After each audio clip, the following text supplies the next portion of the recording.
Ya, saya ingin ke Pak Misan sebagai Wakil Ketua DPRD DKI Jakarta. Pak Misan, kan kabarnya ada 27 nama, kemudian dilihat siapa yang paling besar jumlah suaranya dari 27 nama tersebut, ternyata muncullah 3 ini. Nah, kita ingin tahu kelebihan dan kekurangannya dengan mekanisme seperti ini apa? Apakah tidak ada celah kelemahannya? Eh, jadi begini ya, kita ini kan posisinya voting terbuka. Ya, voting terbuka dari masing-masing nama yang diusulkan oleh fraksi. Ya tentunya ini ada kesamaan, rupanya ada juga kesamaan dari 9 fraksi itu ada nama yang sama gitu ya. Nah makanya ada juga yang berlainan. Jadi sebetulnya yang muncul itu ada 4. Kalau di dalam rapat gabungan tadi ya, itu ada Pak Heru, ada Pak Marullah Matali, Sekda, dan juga ada Pak Baktiar, dan juga ada Pak Yuri ya, Pak Yuri Ardiantoro yang dulu KPU ya kalau tidak salah itu. Nah itu muncul, cuma memang dia kan namanya nomor 4 ya, keempat. Jadi kita pilih itu 3 terbesar, artinya urutan 3 gitu. Nah itulah yang terjadi tadi gitu. Jadi itulah saya pikir cukup fair ya, artinya karena usulan-usulan dari fraksi-fraksi itu ya tentunya fraksi sudah melalui rapat-rapat fraksi ya, usulan dari anggota-anggota fraksi, itulah kesimpulan yang akhirnya dimunculkan dalam rapat gabungan. Gitu. Pak Misan, tadi Mas William Aditya mengatakan bahwa Pak Heru Budi ini menjadi pilihan karena memang ada utusan dari pusat begitu. Jadi memang ini saya ingin mengkonfirmasi ke Pak Misan, apakah memang pusat mengirimkan utusannya untuk dipilih oleh DPRD? Saya tidak mendengar itu ya, artinya bahwa tidak ada mengirim gitu.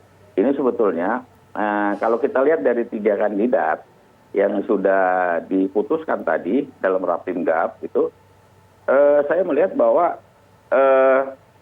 itu masing-masing ya mempunyai plus minus ya. Ada kelebihan kayak Pak Heru misal, dia pernah dulu bertugas di Provinsi DKI Jakarta juga waktu zamannya Pak Jokowi ya.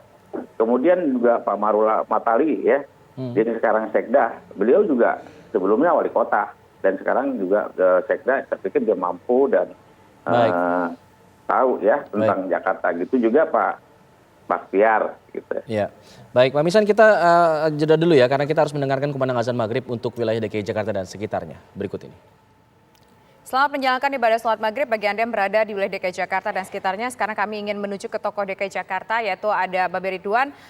Babe, tadi disampaikan oleh salah satu politisi PSI bahwa dibutuhkan sosok gubernur DKI Jakarta yang komunikasinya sangatlah lancar, yang bisa langsung menuju ke pemerintah pusat begitu.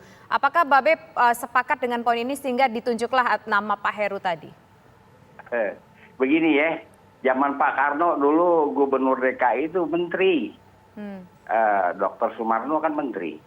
Kemudian dia jadi menteri dalam negeri kalau urusannya begitu.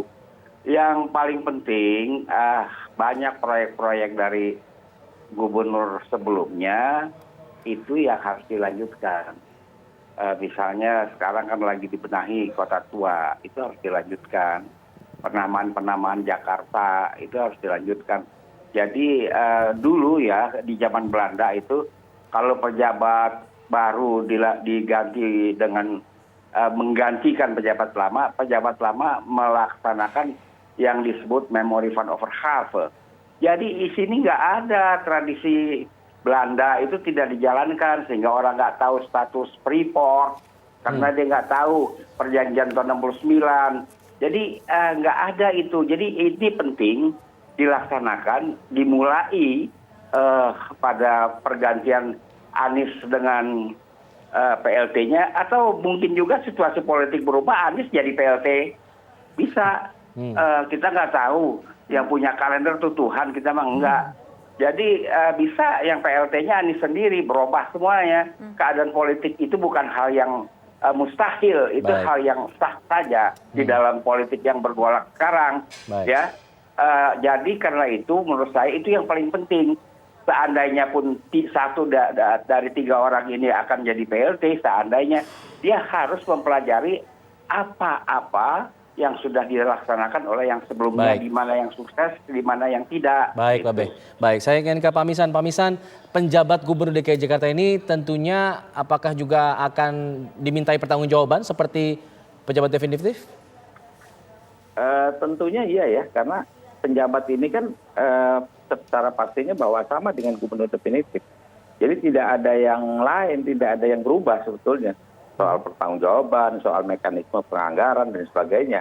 Dia udah seperti gubernur definitif gitu, karena nanti dan juga perlu diketahui juga kepada publik bahwa 3 nama ini yang diusulkan DPRD, ini yang menentukan presiden. Ya, artinya kita usulkan kepada Menteri Dalam Negeri, ditentukan oleh presiden. Dan ini adalah bagian usulan yang dari eksekutif. Dan nanti kementerian pun dari eksekutif, dia akan mengusulkan juga. Mungkin sama dengan nama yang kita usulkan, bisa juga berbeda. Kira-kira begitu.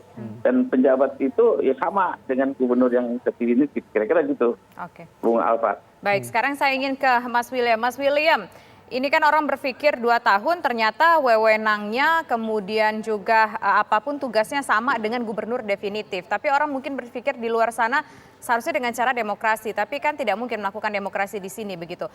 Apakah ini, bagaimana Anda merespon jika dia mengatakan bahwa ini tampaknya ada demokrasi yang dikebiri karena kewenangannya sama dengan gubernur definitif? Ya, jadi begini kita melihatnya. Bahwa penjabat gubernur ini adalah konsekuensi dari pemilu serentak, ya kan? Jadi apa yang terjadi di Jakarta ini juga terjadi di daerah-daerah lain. Jakarta ini hanya salah satu yang mengalami pergantian gubernur dengan penjabat gubernur. Jadi karena ada putusan MK yang menyaratkan bahwa pemilu harus serentak pada tahun 2024, maka ketika ada pejabat gubernur atau wali kota yang berakhir, maka harus diakhiri dan diganti oleh penjabat. Nah, elemen demokrasinya menurut saya masih tetap ada, karena di situ masih ada elemen dari DPRD DKI Jakarta, ya, sebagai rakyat yang melakukan pengawasan terhadap para pejabat gubernur ini.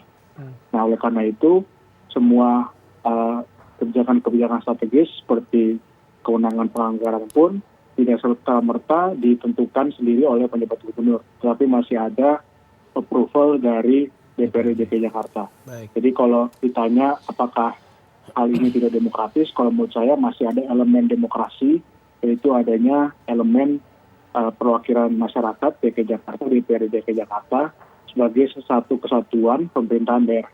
Baik. Baik, terima kasih Mas William, terima kasih Mbak Ridwan, terima kasih juga Pak Misan sudah bergabung bersama kami di Kabar Petang. Siapapun yang terpilih mudah-mudahan bisa menjalankan tugasnya dengan baik. Selamat petang, selamat sore. Assalamualaikum.